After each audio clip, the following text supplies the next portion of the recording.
നമ്മുടെ പ്രപഞ്ചത്തിന്റെ ഏറ്റവും വലിയ രഹസ്യങ്ങളിലൊന്നിന് ഉത്തരം കണ്ടെത്താൻ ശാസ്ത്രജ്ഞർ ഒരു പടി കൂടി അടുത്തു. പ്രപഞ്ചത്തിന്റെ ത്വരിതപ്പെടുത്തിയ വികാസത്തിന് കാരണമാകുന്ന ഡാർക്ക് എനർജിയെക്കുറിച്ചാണ് ഇന്ന് നമ്മൾ സംസാരിക്കുന്നത്. പ്രപഞ്ചത്തിന്റെ ഏകദേശം 68% വരുന്ന ഈ നിഗൂഢ ശക്തിയുടെ സ്വാധീനം എന്താണെന്ന് കൃത്യമായി നമുക്കറിയില്ലായിരുന്നു. എന്നാൽ വിദൂരമായ ആദ്യകാല പ്രപഞ്ചത്തിൽ കണ്ടെത്തിയ ഒരു അദ്വിതീയ സൂപ്പർനോവയിൽ നിന്ന് ശാസ്ത്രജ്ഞർക്ക് ഒരു നിർണായക സൂചന ലഭിച്ചിരിക്കുന്നു. 10 ബില്യൺ പ്രകാശവർഷം അകലെ സംഭവിച്ച ഈ കോസ്മിക് സ്ഫോടനം അവിശ്വസനീയമാംവിധം പ്രകാശമുള്ളതായിരുന്നു. സൂപ്പർനോവയുടെ പ്രകാശം ഒരു ഗാലക്സിയുടെ ഗുരുത്വാകർഷണത്താൽ വലുതാക്കപ്പെടുകയും കൂടുതൽ തിളക്കമുള്ളതായി കാണപ്പെടുകയും ചെയ്തു. ഇതിന് SN2025WNY എന്ന് പേരിട്ടു. ഇതുവരെ ആരും ഇത്തരത്തിലുള്ള സൂപ്പർനോവ കണ്ടെത്തിയിട്ടില്ലെന്നും പ്രപഞ്ചവികാസത്തിന്റെ രഹസ്യങ്ങൾ പരിഹരിക്കാൻ ഇതിന് കഴിയുമെന്നും ഡാനിയൽ പെർലി വിശദീകരിക്കുന്നു.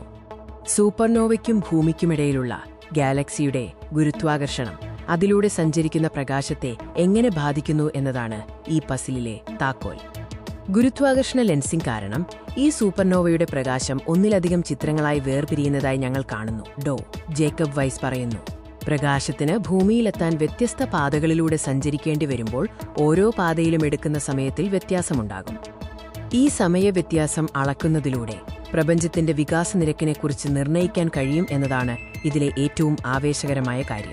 വിവിധ ചിത്രങ്ങൾ തമ്മിലുള്ള സമയവ്യത്യാസം പ്രപഞ്ചത്തിന്റെ വികാസനിരക്കിനെ ആശ്രയിച്ചിരിക്കുന്നു എന്ന് പെർലി കൂട്ടിച്ചേർത്തു. ഈ സമയവ്യത്യാസങ്ങൾ കൃത്യമായി അളക്കുന്നതിലൂടെ പ്രപഞ്ചത്തിന്റെ ത്വരിതപ്പെടുത്തിയ വികാസത്തിന് കാരണമാകുന്ന ഡാർക്ക് എനർജിയെക്കുറിച്ച് കൂടുതൽ വിവരങ്ങൾ ലഭിക്കും. പ്രപഞ്ചവികാസത്തിന്റെ അളവിലുള്ള വ്യത്യാസം എന്നറിയപ്പെടുന്ന ഹബ്ബിൾ ടെൻഷൻ പരിഹരിക്കാനും ഈ സൂപ്പർനോവ സഹായിക്കും. ബിഗ് ബാങ്ങിന്റെ ശേഷിപ്പുകൾ പഠിക്കുമ്പോൾ ഒരു ഹബ്ബിൾ സ്ഥിരാങ്കം ലഭിക്കുന്നു. എന്നാൽ സമീപ ഗാലക്സികളെ പഠിക്കുമ്പോൾ മറ്റൊരു സംഖ്യയാണ് ലഭിക്കുന്നത്. ഈ ലെൻസ്ഡ് സൂപ്പർനോവ കണക്കുകൂട്ടൽ ഈ രണ്ട് സംഖ്യകളിൽ ഏതാണ് വിശ്വസിക്കേണ്ടതെന്ന് നിർണ്ണയിക്കാൻ സഹായിക്കുന്ന ഒരു ടൈ ബ്രേക്കിംഗ് വോട്ട് നൽകുമെന്ന് പെർലി പ്രതീക്ഷിക്കുന്നു. ഈ അത്ഭുതകരമായ കണ്ടെത്തൽ സാധ്യമാക്കിയത് ആഗോള സഹകരണത്തിലൂടെയാണ്.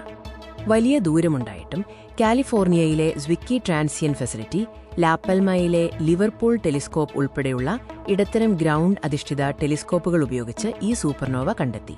പിന്നീട് ഹവായിയിലെ കെക് ടെലിസ്കോപ്പുകൾ, Hubble space telescope, James Webb space telescope എന്നിവയുടെ സഹായത്തോടെ കൂടുതൽ പഠനങ്ങൾ നടത്തി.